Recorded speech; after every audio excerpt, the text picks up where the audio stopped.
السلام علیکم برادران و خواهران عزیز.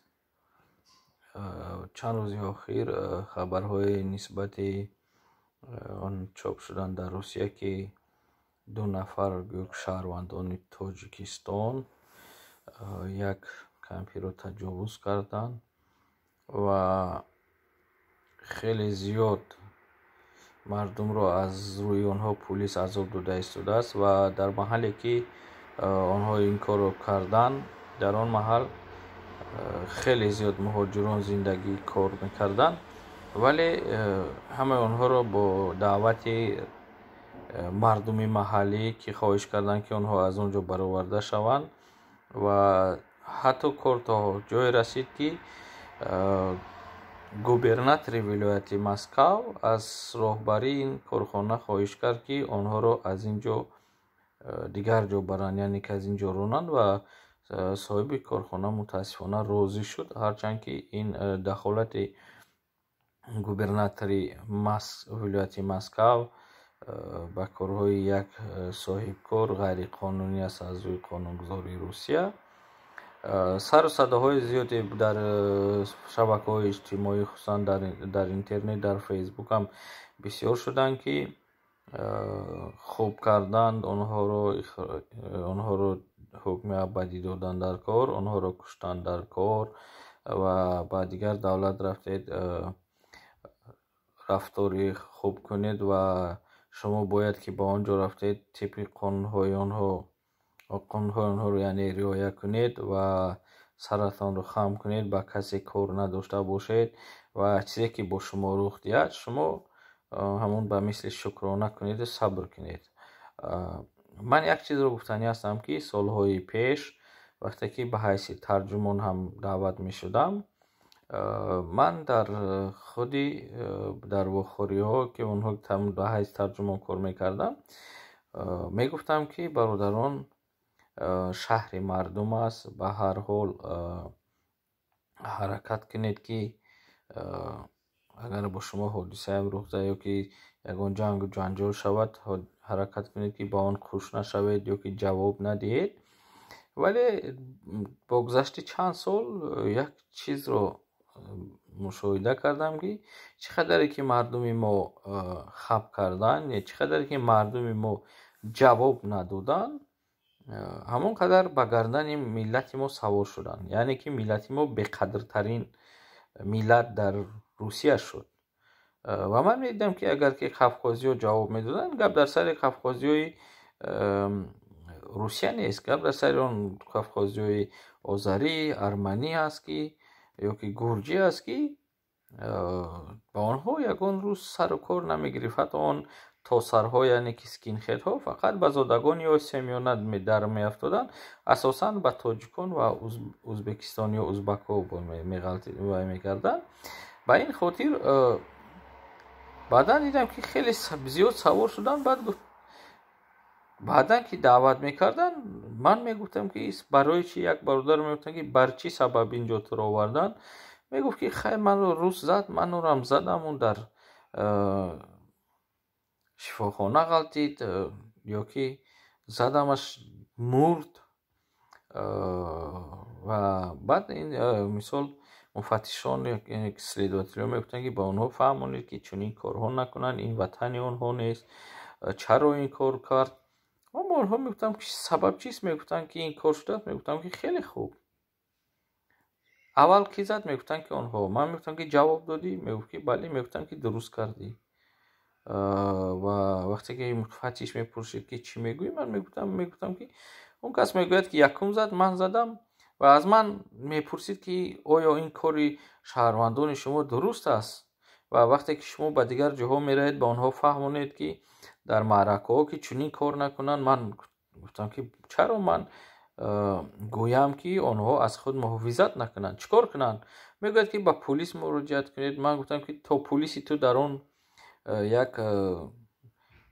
جایی که راه این رو میگیرن یا در تاریکی یا که چند نفر اون کی با پلیس زنگ میزنند و کی میفهموند و کی پلیس با اینجا میاد او رو زده معیب میکنن یا میکشن. بهتر است که از خود دفاع کنند. کسی که نباشد دفاع نمیکند. من با مفتش هم گفتم که شما دفاع نمیکنید در صورتی که شما رو زنن، شما هم با پلیس زنگ میزنید. من گفتم که خوبترش 10 سال 15 سال در همون زندان ششتن خب بهتر است از آن که در خاک خنک تو را کشنده تو را دور کننده در خاک خنک باشی. و با مفتشان خوب نقص نمیدیدن این سخنان من، این معقول نمیشد. ولی چنین است و مرا خواستن چند بارم عیبدار کنن که گویا که من از تاجیکان خواستم که در هر ماجرا اونها جواب دیدن زنن. من گفتم که بله، من چندین بار گفتم که اگر که زنن زنید، لیکن شما با من نمیتوانید گناه رو بار کنید که گویا که من تاجیکان رو گفته باشم که شما کارمندان مقامات رو زنید. در صورتی از طرف مقامات دست برداشتن یا که زدن شهروندان تاجیکستان، من به آنها توصیه می‌دادم که در طریق آنلاینی ویدیو کنن در شبکه‌های اجتماعی که او را کور کردن نتوانند، از دست اونها گرفتن نتوانند و بینن که جنایت از طرف کی شده از جنایت. اصلا در حادثه های مترو تیوپلیستان چنین گپ خبرها بودن، بسیاری هم نوشتن و حتی از طرف بعضی نفرانی که تاجیکستانی هستن گفتن که گویا من دعوت کردم مهاجران که مهاجران جواب دیدن. من گفتم که من دعوت کردم تنها در اون صورت گفتم که جواب دیدن که اگر بین ملت ها باشد یا که کسی که نباشد بغیر از کارگران مقامات دیگر. چون که یک وای شد، یک مجلس شد در آنجا از مقامات های روسیه، خیلی شخصان زیادی هم بودن و آنها گفتن که شما توصیه دید به شهروندان خود که در ماجراها گوش نشوند، جنگ و جنجال که شد اونها جواب ندهند. من بازم این سوالا گفتم که چه جواب ندهند، با شما زنگ زدن شما نمیبیاید، تو میبیاید که روم زده میکشن.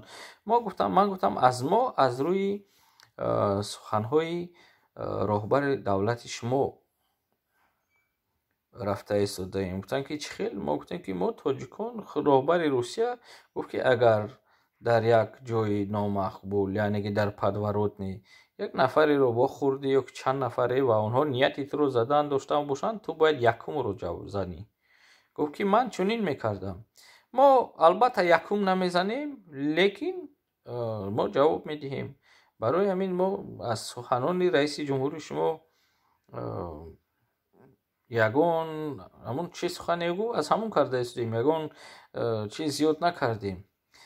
از این خاطر بازم میگویم که وقتای آخر، وقتی که جنگ ها در تلویزیون و رادیو و وسایل اخبار عامه بسیار این جنگ ها رو وقتای آخر نشان میدن، این یک به مثل اون که ما میدونیم که این چند روز آخر این انتخابات بود و هر حزب از آن استفاده بود، هر یک نفری که نامزد بود استفاده بود و این یک فکر میکنم که یک تشکیل کننده بود که آنها را در تمام روسیه یکی دوم از ولایت مسکو سر کرده تا ورونیژ و سنت پتربورگ و دیگر شهرها این جنگ ها یک باره رخ دادن دوم.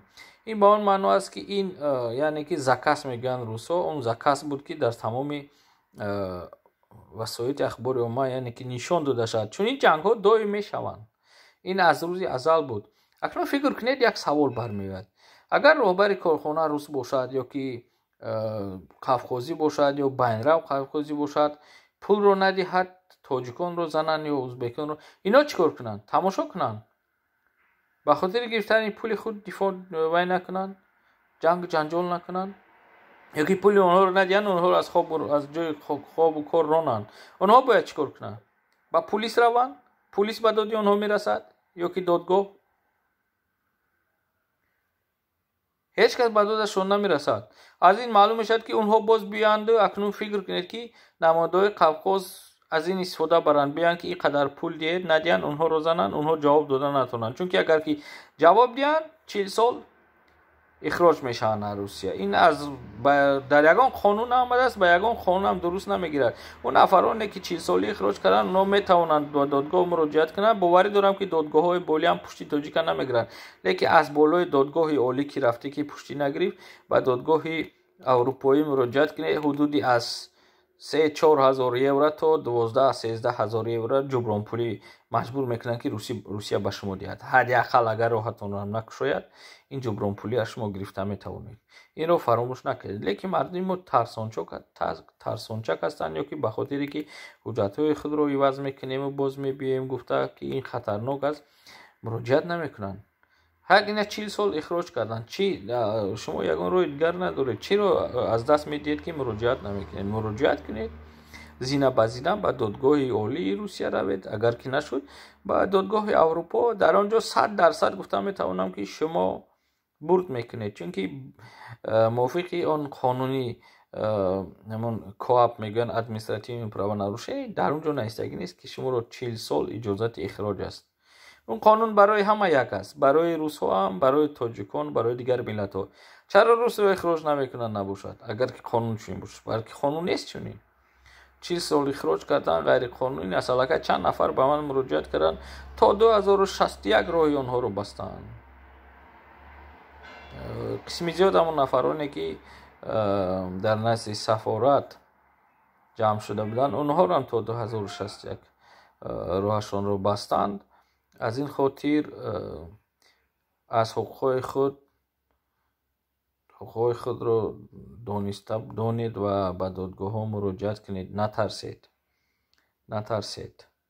و کسی که شهروندی دارد یا که دیگر حجت گوید که به من دخل ندارد، که ما یک خط از کرایه گفتی روز ها، نه یک روز به سر شما را میبیان. به این خاطر که اون کس خودش گناهگار است، اون کس به سیاست کار گرفت، اون کس حقوق خود را گفت، یعنی که پروا کچت کرد باید کچت نمیکرد، پروا خب میشیست. نه خب همشین از خفایتون میشن بر روز ساعتش. با این خاطر باز هم خواهش میکنم که ملامت نکنید به سر شهروندان. آدمان احمق جنایتکار در همه ملت هست. به خاطر 2 نفر یا 3 نفر شما به ملت سنگ ملامت نزنید، ملت خود را پس نزنید. و این کردن اون کردن. روزها هم بسیار مردمی ما را کشتن، کودکان ما را کشتن. از خورشید سلطان رو اثر کرده که پدرش را گفتن که این دارو فروش است، اثبات نشده، او را بیچاره را کشتن. اونها را با جرمی گویا که با روسی گویم یک خولیگانست و گفته سر دادن. یا که هویدا رو فراموش کردید، یا که عمر علی نظرف رو فراموش کردید، یا که اون برادری که کشتن در خود بلاشیخه و یک دو دیگرش چشمش معیب کردن و در عدل میلیسه 70 ضربه زدگی بودن کشتنش. به خاطر گویا که کدام کودک رو دست رسونده است، هرچند که همسایه بود و هر روز که میامد یک شکلات یک قند میبرد او را یک بار بالا پرتوتش. خیلی ما کودک ها رو بالا میپرتویم، ایزی انگشتان است در تنهش مونده برده زده کشتن.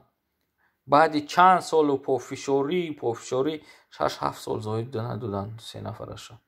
او را هم بچه شید نامعلوم. یا فراموش کردید که زنی تاجیک در خودی دوشنبه تجاوز کردن در موسرکه پرتوفتن، در جای اخلاط پرتوفتن، چند روز بعد یفتن در حدود قشنهای 201 دیویزیون. یا که اون راننده تاکسی که 50,000 روبل دادگی بود به خودی روس‌ها و یاردم کرده بردن کشتن، اونو رو به روسیه آوردن و گویا جزا دادن، نامعلوم چی گپ شد. از این ما برای این دون 3 نفر یا 10 نفر تمام ملت روس رو گناهگار نمیکنیم که. به این خاطر هیچ محل همین چوزوی مناصیر سوی مستهم نخودیده فراموش کنید. و به خاطر یک نوله نون شده، به خاطر یک نوله نون که خدا را شکر گوید که روسیه راه میتید، خداوند میتید رزق نصیبه، رزق خداوند میتید، نه روس میتید، نه ملت روس، نه وطن روس. خداوند نصیبت کرده باشد، به کجای نصیب نون نصیب کرده باشد به همونجا کشیده میبرد. با دست کسی نباشد یا با واسطه کسی نباشد اون نون رو به تو میدهد. اون روز به تو به پول نون نمیدهد. اون ارمیای روس در تاجیکستان هم است، به خاطر منفعت‌های خود است، به خاطر منفعت‌های ما نیست. این رو فراموش نکنید. ما برای اونها یک بوفر نیزان هستیم. از این خاطر هم ملت خود رو پس نزنید، ملت خود رو پس نزنید. یا فراموش کرده که اون یک تبود گویا که چوبر بود که بود جنگ، گویا که زنی بغوز یعنی بریمینی را حامله دو چی کرد، حمایت کرد و در آب غلطید. دروغ برآمد که اونها نکرد. فراموش کردید که اونها رو چیکار کردن؟ پلیس آمدن شیمهای اونها رو از قفا دراندن و قسمی قفای اونها رو به مردم نشان دادن، رسما رو گرفتن موندن، ملت رو پس دادن، اونها رو حاضر چند سالی دادن. این را فراموش کردید. فراموش کردید که 40 تاجیکان رو زمستان در سردخانه میبروردن، غم میدادن یا که دیگر کار میکردن یا که لوبلوچ کردن در تایک تروسی در جنگل موندن. اون کارهای اونها رو فراموش کردید. کلای صلاح الدین عزیز رو گرفتند و در سردخانه موندن، آوردن در پیش یک کارخانه دولتی پارتن. او را فراموش کردید. این چیزها رو فراموش میکنید. همون تجاوزی همون 2 نفر رو میبینید تمام یا کشتنه شد. دیگر چیز رو فراموش میکنید که 5 نفر لوله گاز رو مجبور کردن که شکاف کنند و گاز گیرن. وقتی که مردن هر در گیردی مسکو تا طول شهر طول برده پرتفتن، هر جا کسی هم اعتراض نکرد. این رو فراموش کردید. از این خاطر جنایتکار ملت ندارد. بازم میگم به این خاطر ملت خود رو پس نزنید. باقی سلامت باشید در پناه خدا. در کجایی که به شما دست برداشتن شما حتما جواب دهید، نایستید. 1 تا زدن 3 تا زن که از جایش نخیزد، که فراموش کند که بچه خاطر تو رو دست برداشت یا که دویم باره به نظر نیاید. چون که در این دنیا من یک چیز رو فهمیدم، چنانی که ما دیدیم حتی همون طالبان هم در این دنیا تنها زور رو میفهمیدن، زور رو پشتیبانی میکردن، تمام. دیگر از همه این گپی بیفایده بود است. چنانکه که ما دیدیم ابر قدرت ها زوری رو نگاه از زور میترسند. ابر قدرت ها به خاطر منفعت های خود با دوستان استراتژی میگویند که استراتژی یا که چی گوییم خیانت کردن و خیانت هم میکنند. این رو فراموش نکنید. در پالیتیکا، در سیاست دوستی نیست، تنها منفعت است. یعنی که منفعت شخصی یا که دولتی است. یعنی که دوستی نیست، فقط منفعت است. برای این گفتن که این استراتژیسکی پارتنر دوستی است. این همش گپی بیفایده، این افسانه بزرگ جنگلپو. یکی کمی به ملت ما کمی یک کار معمولی رو انجام دهند یا که خوبی کنند، ما رو بالا میبرداریم. این همسایه ما زور است، این فلانی راهبر زور است، اون فلانی راهبر خوب است، این اجازه داده است یا او را. اون چیزی طبیعی است که باید که اجازت باشد. ما دوست داریم، همسایه ها دوستی ما. یگان همسایه دوستی ما نیست. از همین چند دولتی که در گرد ما است یگان تاش دوستی ما نیست. باور کنید. همش منفعت جو هستن، منفعت دارن. برای این ما باید که فقط به خود باوری به خود داشته باشیم، خودمون حرکت کنیم که پیش بریم. ما باید که سیاست یک طرفه نگیریم. ما سیاست ما باید همه طرفه باشه، با همه یک خیل باشیم، نه اینکه به یک کس نزدیک به یک کس دورتر. با روسیه خیلی نزدیک بودیم، دیدیم منفعت های ما رو در افغانستان چه خیلی منفعت های ما رو محافظت کردن. یا خیتای منفعت های ما رو در افغانستان به نظر گرفته ایستاده است. ازبکستانی که علاقه اونها رو شناخته است، قریب و دادگاهی کرد برای زبانی ازبکی را در ازبکستان معاف نکنند یا که برای تجارت خود یا که برای حمایت خود چیکار کرد؟ با آنها سر و کار گرفته ایستاده است. тоҷикистон ҳам бошад, боварӣ дорам ки сару корам мумкин гиранд. боз ҳам ба хотири тиҷорат ё ки манфиат чи манфиате. Барои ин хотир, барои ин бояд ки мо тоҷикон, тоҷикистониён, барои мо ҳамин худи Афғонистон як дарсе шуд ва мо бояд ки донем ки чӣ кор кунем. аз ин хотир боз як бор гап бародарон хоҳарон мавзӯъро аз аввал сар карда будам нисбати таъхир кардани ҳамватанон. дӯстон, аз ин хотир таъхир накунед миллати худро. умуман ҳамватанони тоҷикистонро ба хотири як ду нафар ҷинояткор таъхир накунед, пас назанед. рӯзҳо агар чизе бошад набошад, ҳатто он қотилони худро пуштигирӣ мекунанд. 90% зиёд он қотилони худро пуштигирӣ мекунанд нисбати моро гунаҳгор мекунанд. мо бошем 90% пуштигири онҳо мекунем, 10% аз худ пуштигирӣ мекунем ё не? худкуши бегона парвар ҳастем мо. боқӣ саломат бошед. барори кор дар паноҳи худо.